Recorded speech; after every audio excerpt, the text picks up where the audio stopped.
my talk is Booms, Bins and Bags, the B3 solution to the bigger problem, and it's not beach, bush and berg. Okay? And as you heard in yesterday's plenary, BIGA stands for, well, I'll get into it. I have a problem as a researcher. I'm a new relocation to KwaZulu-Natal, and I used to study seaweeds, abalone and jellyfish. Well, the jellyfish range only extended up to Cape Point. The seaweed range only extended up to East London, and the abalone only extended up a little bit further than East London. So I got to KwaZulu-Natal, and I had to find a new problem to study. And I'd like to think that as conservationists, like this cartoon, we also, as conservationists, have problems. We need to start thinking about things differently. Fortunately, as everybody knows, if you think hard enough about something, for every problem there's a solution. But quite often, and this slide I'm going to come back to quite a few times, this is sort of the way that we think about problems. So we have a problem, it's got a cause, it has an effect, and the solution is what are we going to do about it and how are we going to do about it. And that's the way we typically approach most problems. So what is the cause of our problem? So before I'm going to start with a bigger problem, like we said in the plenary. The books, ideas, and general knowledge do not lead to action. We have thousands of books on smoking. In fact, I like this meme because most people think about quitting smoking and smoke while thinking about those ideas about how to quit. We all know that smoking causes lung cancer. However, we still try and flirt with death. Okay? We have a bigger problem. Knowing about something and even having all of this knowledge does not mean that it's going to give us action to solve that problem. So what's my conservation problem that I came up with KwaZulu-Natal? Well, the really sad thing is I flew my kids up in December, and the first thing they wanted to go and do was go and visit Durban Beach because it was warm water. They thought they could go swimming. But I think it's only the third time in 3 years that I've been to the beach for pleasure. And that's really sad because I'm a bit of a beach babe, or at least I was. You couldn't get me off the beach in Cape Town. But when I went to Durban's beaches, this is pretty much what I saw. So I thought, well, here's my problem. Here's my research problem. So then I started asking myself, well, why do people litter? Most people litter, and these are the 4 main things that I've picked up from a whole bunch of studies. Most people litter because they do not feel responsible for areas like public streets and parks. People also litter because it's become a habit. Okay? Also, if it's outside of your own neighborhood, that trash that you throw down on the ground is someone else's problem. And the interesting one for South Africa is the one I've highlighted in yellow, is that most people in South Africa litter because of the last 2 words. Because they believe that by littering, they're providing jobs for other people. Okay? And that's a maintenance worker, and they believe that the maintenance worker, if they don't litter, the maintenance worker won't have any jobs. I kind of like the Australian reason for littering. I'm stupid. I don't care about my city. Mommy still cleans up for me, and all of the above. But generally speaking, and the last one is research has shown that if an area is clean, people will not litter.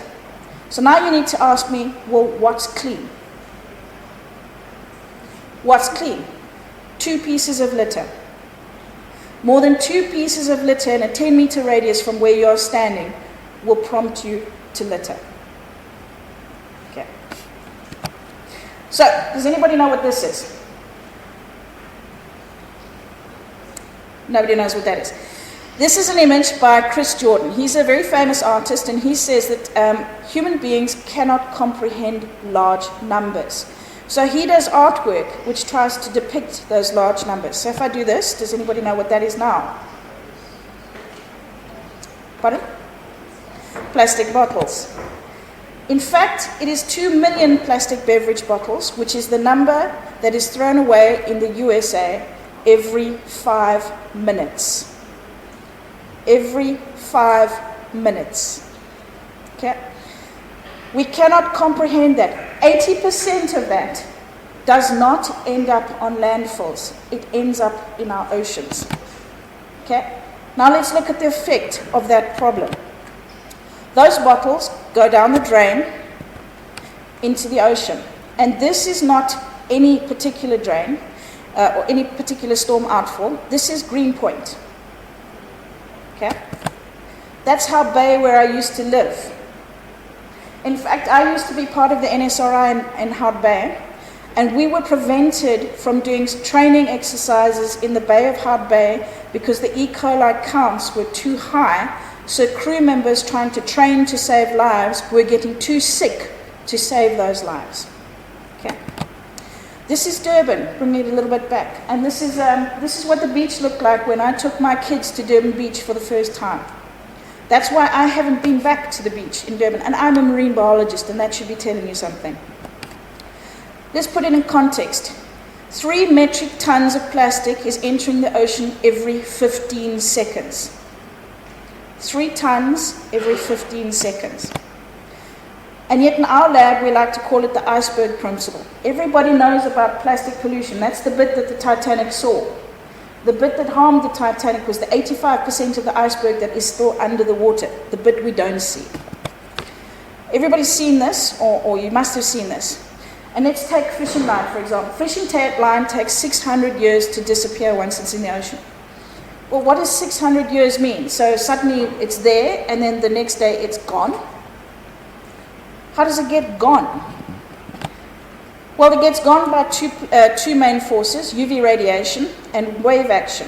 Those two forces together start breaking up the plastics into smaller and smaller pieces called microplastics. Microplastics are defined as plastic pieces that are smaller than 5 millimeters in size. And this is a quote from Kofi Annan, the Secretary General of the United Nations, made in 2004, so 12 years ago. Marine trash, mainly plastic, is killing more than 1 million seabirds and 100,000 mammals and sea turtles each year. In fact, there's 46,000 pieces of plastic litter, so tiny little pieces, floating every square mile of the ocean. Again, we can't comprehend that number, so who's seen the QE2? Queen Mary 2. Okay, everybody know how big that is? Well, imagine 2 of them made entirely of pieces of plastic that are smaller than 5 millimeters in length. That's how much plastic's floating in the ocean. And I got involved or thought about plastic ingestion because I used to work at Two Oceans Aquarium, and that's one of our rehabilitated turtles. And in actual fact, turtles, baby turtles start eating blue plastic, and seagulls and albatrosses actually eat red plastic. So between the 2 of them, they're cleaning up the ocean. The problem is they're dying in the process. So let's look at what the solutions are. What are we doing about plastic pollution? And we are doing something. So we have to pat ourselves on the back and say, yes, we're doing something. So Durban solid waste, and this is data from Guy Cause. In July, they picked up 27,200 bags of rubbish. Not from Durban, but from the Durban Mile, from the beachfront. Every day, they move about 1 ton of plastic from the Durban Mile. In August, because of the little rain that we had in August, they moved 61,300 bags of rubbish from the Durban Mile. It's not a big area, but that's a lot of rubbish. DUT, the Duzi-uMngeni Conservation Trust, they work on the Duzi-uMngeni River. They have a series of booms in place, and these booms try and collect plastic. The problem is if you look at the boom design, they're very flimsy. And so when you get more than 40 millimeters of rain, which is really not that much, those booms break. And all of that plastic that they trap, okay, goes out to sea.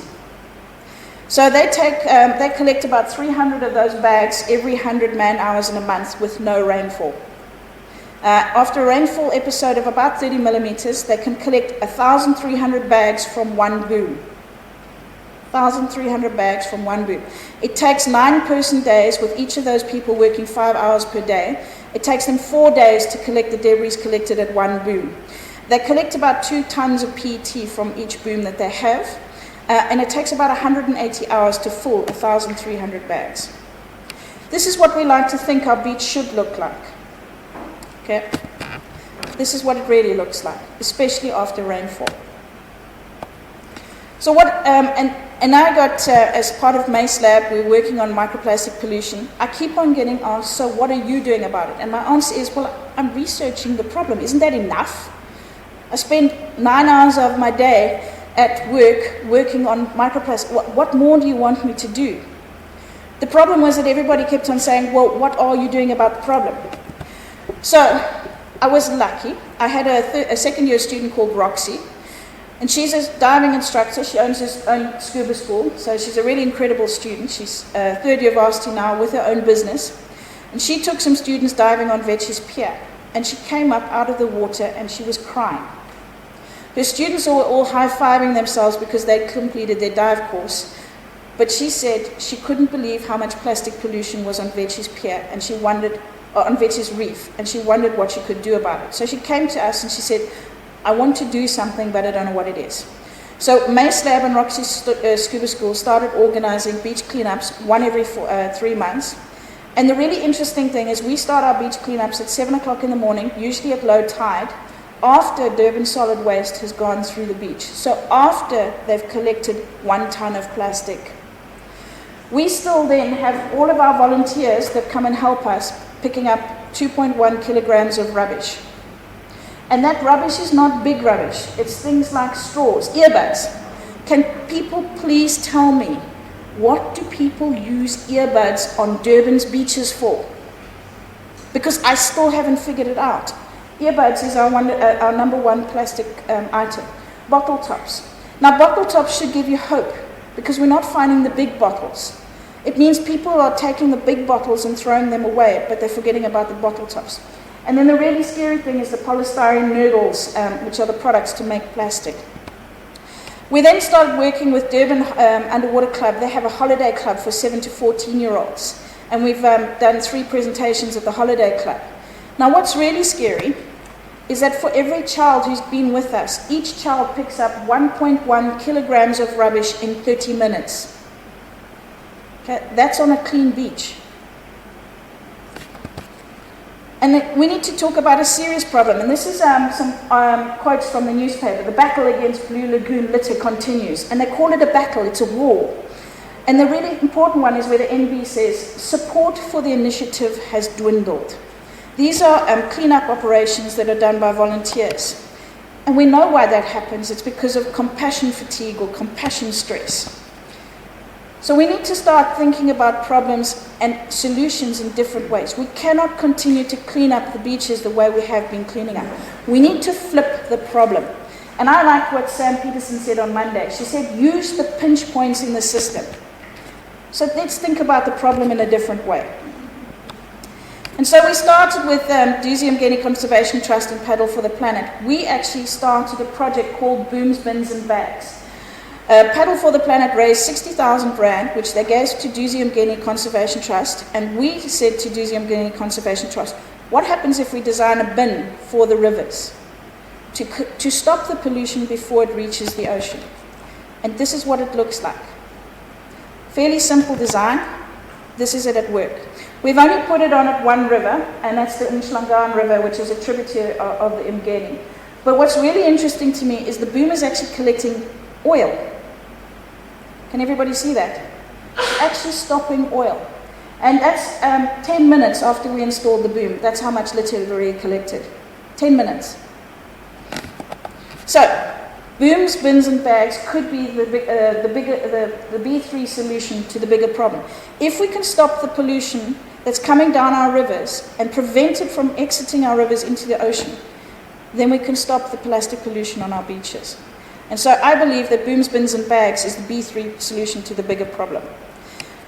Some interesting things. I spoke to a lecturer at UKZN, and he's a mechanical engineering lecturer, and I challenged him to make the system better. We know there are faults with the system. We don't have a breakaway system. If the boom is going to have a lot of rainfall, we know the boom will break. So I said I want a fail-safe system designed, so that if we do get a lot of rainfall, one side of the system will fail on purpose. What's in the bin will stay collected, but we don't lose the bin down out to sea. And they've also said, well, how about putting sensors on it to tell us via SMS when the bin is full? I said, that's a fantastic idea. So we have students next year who'll be working on this project trying to design technology that can help us make the system better.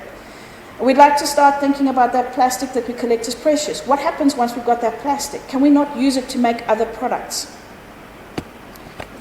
Thank you very much.